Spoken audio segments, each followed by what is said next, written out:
Excellent. Well, now for one of two talks that have to do with stress. This has been a recurring theme and part of the queries we've had for all of the 37 or so years we've been doing this symposium. And one of the recurring themes, stress, will be addressed first by Chris Minnier, a physician assistant in our program, and then by Lainey Francis in the very last talk in terms of holistic therapies and integrative oncology, which is a modality that many people have asked about. And so, Chris, take it away. All right, thank you, Dr. Kirkwood. Good morning, everyone.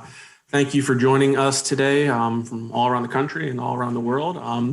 Appreciate you tuning in. Like you said, I'm Chris Minnier. I'm one of the PAs in the melanoma clinic. I work with Dr. Kirkwood and Dr. DeVar. So let's get started here. Okay, so my talk is about stress and stress management.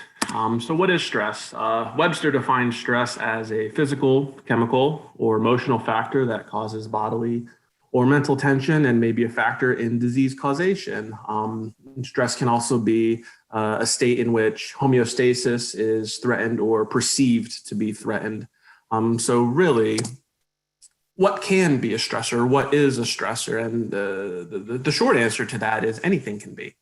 Anything that affects or threatens that state of homeostasis or is perceived as any sort of threat. And, that can be, money problems, health problems, issues with work, traffic, relationship struggles, things like anything, anything that you or your body or whatever perceives as a threat can be a stressor. And, even the littlest things can stress us out, and even big things like, of course, our diagnosis. And that's what so many, if not all of our patients deal with on a daily, weekly, monthly basis, all of that. So, the short answer is anything can be a stressor, big or small.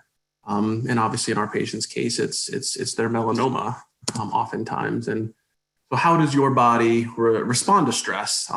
In the immediate moments right after that stressor is perceived, you get a release of adrenaline, which causes your breathing rate and your heart rate to increase. And you also get an increase in glucose production, produces energy, fuel for your body, for your fight and flight response.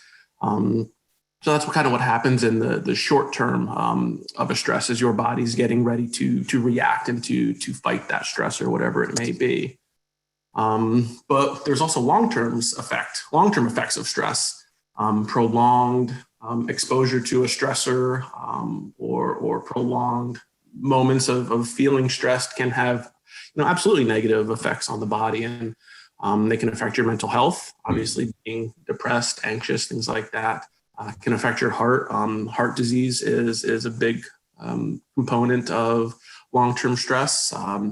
Obesity, type 2 diabetes, other metabolic issues, sleep disorders, so insomnia and excessive daytime sleepiness, also kind of circle back to the mental health effects of stress as well. You can also see some increased rheumatologic diseases due to that chronic inflammatory state that stress causes on the body. You can be more susceptible to infections. You kind of, that old adage where you're stressed out for too long, you're burn the candle at both ends. Common cold, you just get sick real quick. Things like that. And we've also seen, and research has shown, there's been an increase in neurodegenerative disorders such as ALS and Parkinson's and Alzheimer's. So the long-term effects of stress are absolutely prevalent and negative as well. So how to relieve stress? And I say this kind of tongue in cheek, but remove the stressor. Easier said than done.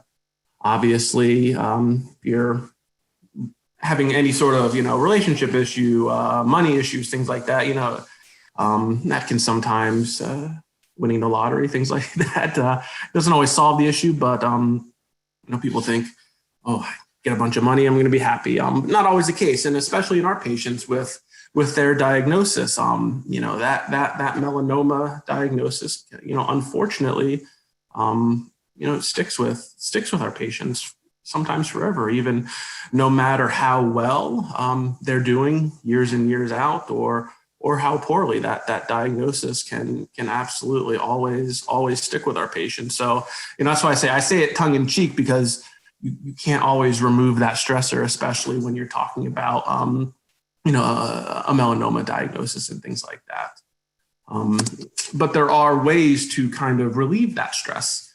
I say do things you enjoy, and I have a picture of Jordan Spieth and a guy cooking because I enjoy watching and playing golf, and I enjoy eating. So find something that you enjoy, something that you can do to try to take your mind off of, whatever stressful situation, is going on.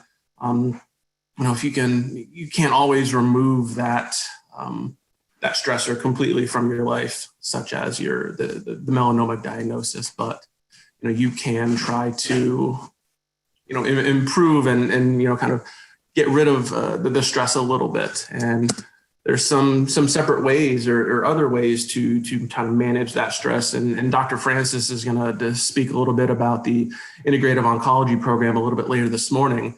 But one way is with acupuncture, and that's just inserting needles, fine needles into the skin, certain places, certain points throughout the body to try to promote a natural healing and improve bodily function.